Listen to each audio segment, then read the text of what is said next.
ಕಾಯಕಯೋಗಿ ಶ್ರೀ ನುಲಿಯ ಚಂದಯ್ಯ ಸ್ವಾಮಿಗಳ ಆಶೀರ್ವಾದದೊಂದಿಗೆ ನಮ್ಮೆಲ್ಲ ಬಂಧುಗಳಿಗೆ ತಿಳಿಸುವುದೇನೆಂದರೆ 24/3/2026 ಮಂಗಳವಾರದಂದು ನಡೆಯುತ್ತಿರುವ ಒಳ ಮೀಸಲಾತಿ ಹೋರಾಟಕ್ಕಾಗಿ ರಾಜ್ಯದ ಎಲ್ಲ ವಿವಿಧ ಭಾಗಗಳಿಂದ ಬರುತ್ತಿರುವ ಎಲ್ಲ ನಮ್ಮ ಸಮುದಾಯದ ಜನರಿಗೆ ದಾಸೋಹ ಕಾರ್ಯಕ್ರಮವನ್ನು ಶ್ರೀ ಎಂ ಶ್ರೀನಿವಾಸ್ ಗಣೇಶ ವ್ಯಾಪಾರಿಗಳು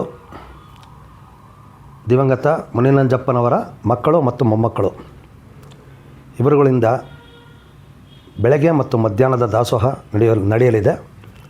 ದಾಸೋಹ ನಡೆಯುವಂತಹ ಸ್ಥಳ ಬೆಂಗಳೂರು ರೈಲ್ವೆ ಸ್ಟೇಷನ್ನಿಂದ ಹೊರಟು ಸಂಗೊಳ್ಳಿ ರಾಯಣ್ಣ ಸರ್ಕಲ್ ಮತ್ತು ಆನಂದರಾವ್ ಸರ್ಕಲ್ ಇವೆರಡರ ಮಧ್ಯಭಾಗದಲ್ಲಿ ಇರುವಂತಹ ಕಾವೇರಿ ಹೋಟೆಲ್ ಪಕ್ಕದಲ್ಲಿ ಪಾತಾಳ ಆಂಜನೇಯ ಸ್ವಾಮಿ ದೇವಸ್ಥಾನ ಸನ್ನಿಧಾನದಲ್ಲಿ ದಾಸೋಹ ಕಾರ್ಯಕ್ರಮವು ನೆರವೇರಲಿದೆ.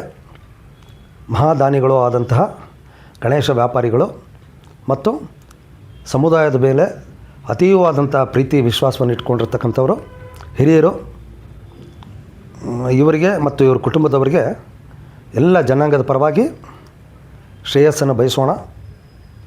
ಈ ಕುಟುಂಬಕ್ಕೆ ಒಳ್ಳೆಯದಾಗಲಿ. ಶರಣಾರ್ಥಿಗಳು.